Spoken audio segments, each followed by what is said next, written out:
અને આજના દિવસે બાબા શિરડીથી પંચલાય ગામમાં આવેલા એને યાદગીરીમાં આપણે આ ઉત્સવને ઉજવતા છે.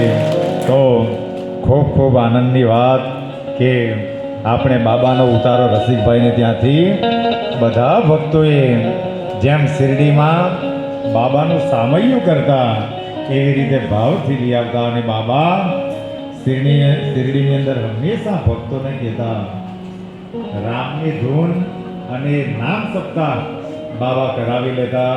તો આપણે પહેલા એ રામને યાદ કરી લઈએ કે જેમના ઓમ સાઈ રામ. આપણા દ્વારકામાઈના પાટોત્સવ નિમિત્તે આપણે સૌ ભેગા થયા છે. જે ઘણા વર્ષ પહેલા એટલે કે 14-15 વર્ષ પહેલા દ્વારકામાઈની સ્થાપના થઈ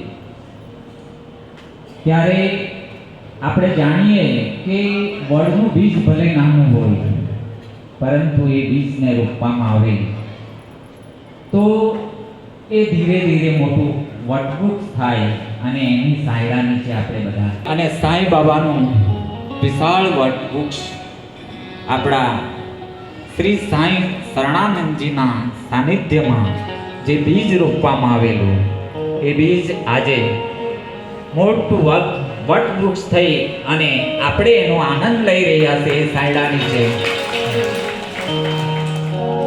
તો આ તબક્કે હું મહેશભાઈને વિનંતી કરું કે આપણા આદરણીય પ્રાતસ્મરણીય અને જેના વિચારોનું આપણા જીવનમાં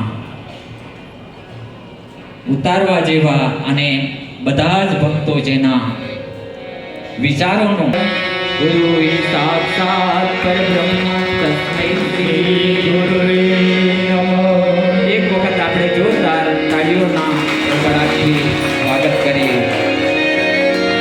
હવે હું વિનંતી કરું કે તેઓ આ કાર્યક્રમને આગળનો દોર શરૂ કરે એવી વિનંતી. અસ્તુ.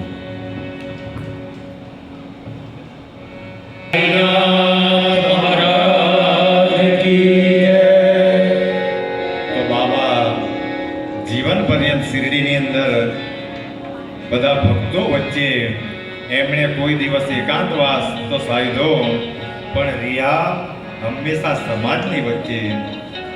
સમાજમાં કેવી રીતે જીવવું, કેવું વર્તન રાખવું, કેવું જીવન જીવવું, એનું આખું જીવન બાબાએ એ દ્વારકામાં રહીને બધાને હોદ્દો આપીને બધા જીવોને પોતાના માનીને જીવન વ્યતીત કર્યું. પણ જીવનમાં એમ કહેતા કે ભગવાને આપણને મનુષ્ય બનાવ્યા છે તો મનુષ્યના જેવું જીવન જીવાય એવી બાબાની હંમેશા કહેણી હતી. અને એટલું સાદું જીવન બાબાનું હતું કે સમય આવે તો લીટી પણ નાખે, સમય આવે તો રોટલાને શાક પણ રસોઈ પણ બનાવી નાખે, જાતે પોતે ગળામાં પાણી ભરીને લાવતા અને બાગોનું સિંચન કરતા. એના પરથી આપણે બહુ મોટો બોધ લેવા જેવો છે કે જીવનમાં બાગ બનાવવાનું કામ કરવાનું પણ આગ લગાવવાનું કામ કરવાની જરૂર નથી એવું બાબા હંમેશા ભક્તોને વિતરણ કરીને કહેતા. તો રામનું નામ એમને ખૂબ પ્રિય હતું. તો આપણે એ રામનું નામ એકવાર સ્મરણ અને શ્રદ્ધા કરીએ. બોલો શ્રી રામચંદ્ર ભગવાન કી જય. પવન સુત હનુમાન કી જય. શ્રી